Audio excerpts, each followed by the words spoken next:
এতগুলো মাছ কাটা হবে। এতগুলো মাছ এনেছি, ইলিশ মাছ মাঝারি সাইজের, কেটে নেবো। কেটে ইলিশ মাছ তো সব কিছুই ভালো লাগে, জানেন, যা দিয়ে করবেন। আমি আগে ধুয়ে নিয়েছি ভালো করে, গোটা আগে গোটা গোটা একটু ধুয়ে নেবেন, কারণ কেটে বেশি ধোয়া উচিত না ইলিশ মাছ। কেটে একবার ধুয়ে নেবেন। আমি ওর জন্য ধুয়ে নিয়েছি আগে। বাজার দিয়ে আনলে কাটতে বারণ করি, কারণ ওরা কেটে দিলে বড্ড আপনার ধুতে অসুবিধা হয়।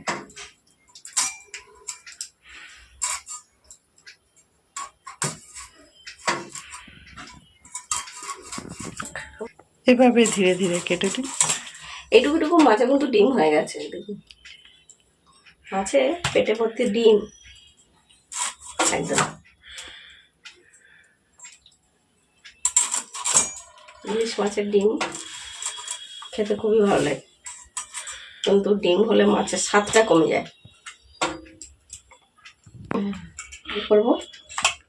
ভাপা ভাজা মাছের তেল, আর পরে হবে মাথা দিয়ে পরে কিছু করা যাবে। মাথা দিয়ে পরে কিছু করা যাবে। নিয়ে নেবো আমি 5 পিস ইলিশ মাছ, 5 পিস নেবো ভাপা করতে।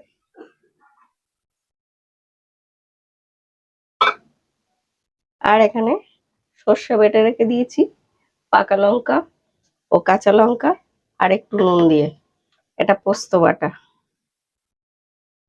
দিয়ে দেবো।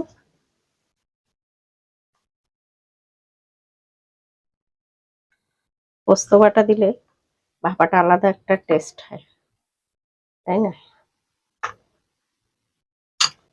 ইলিশ মাছ ভাপা ভাজা সবই ভালো লাগে, চিংড়ি আর ইলিশ দুটো কথাই হবে না একদম। আর কাঁচা লঙ্কা আমি কুচিয়ে দিচ্ছি, আপনারা যদি ঝাল কম খান গোটা দিয়ে দিতে পারেন। হলুদ, আমি যেহেতু অনেকটা লঙ্কা দিয়েছি, কাঁচা পাকা লঙ্কা অনেকটা, শুকনো লঙ্কার গুঁড়ো দিচ্ছি না, আপনারা চাইলে দিয়ে নেবেন। আর কিছুটা সর্ষের তেল, তেলটা একটু বেশি করে দেবেন। আন্দাজ মতো নুন,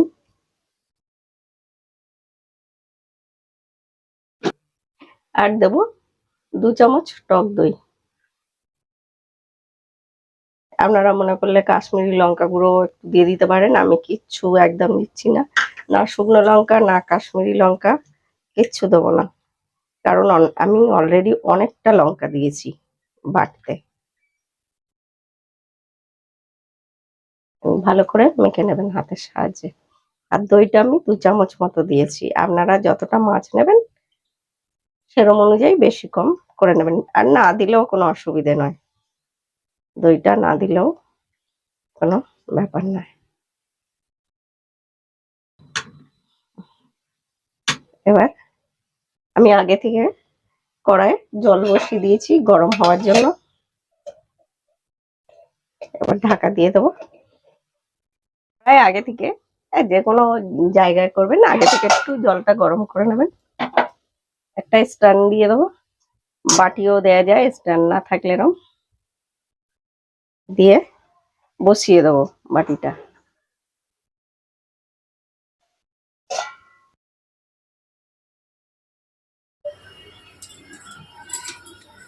কপিস ভাপা করে নিচ্ছি, আর দুটো লেজা একটা দাগা একটু ভেজে নেব।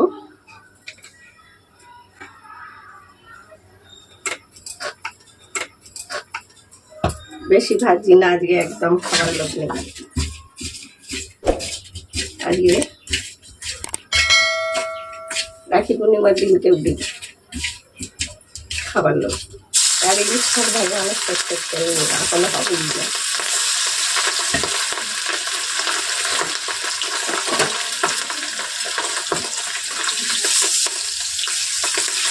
প্রচন্ড টাটকা ছিল, প্রচন্ড টাটকা ছিল।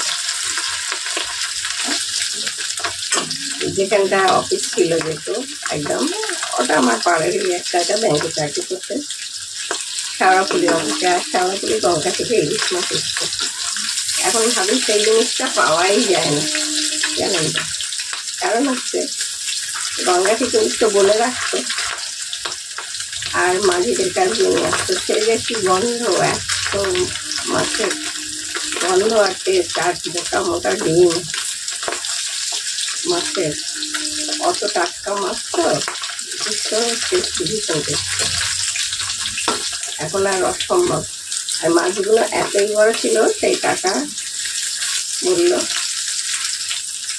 যে তোমরা কি আর নেবে অত বড় মাছ? সত্যিকারে একটা মাছ 2.5 কিলো, 3 কিলো, 2 কিলো, 2 কিলোর বেশি হতো। তবে হাফটা আপনারা নিলে হাফটা আমরা নেব, তাই নেওয়া হতো আমাদের বাড়িতে। দুটো ফ্যামিলি হাফ হাফ করে নিতে, একটু ভাজা হয়ে গেছে। এই মাছটাও ছোট হতে পারে কিন্তু ভীষণ টাটকা আর খেতেও খুব টেস্টি। তেলটা সবটুকুই ভেজে নেব। আমার ছেলের তো এই মাছের তেল মান ভালো দিলে, আমি ছোট মাছ খাই না, ইলিশ মাছটা ভীষণই পছন্দ করে।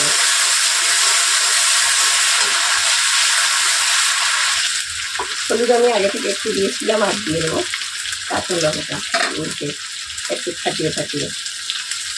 এর সঙ্গে তেলের সঙ্গে তখন তেল ভাজবেন না, তখন একটুখানি দেখবেন এটা লঙ্কা দিয়ে দেবেন, আরো টেস্ট হয়ে যাবে।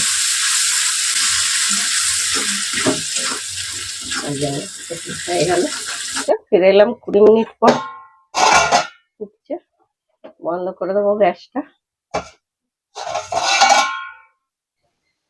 কিন্তু দেখুন একবার কালারটা দেখুন। আমি কিন্তু লঙ্কা টঙ্কা শুকনো লঙ্কা দিলে কিরম হয়।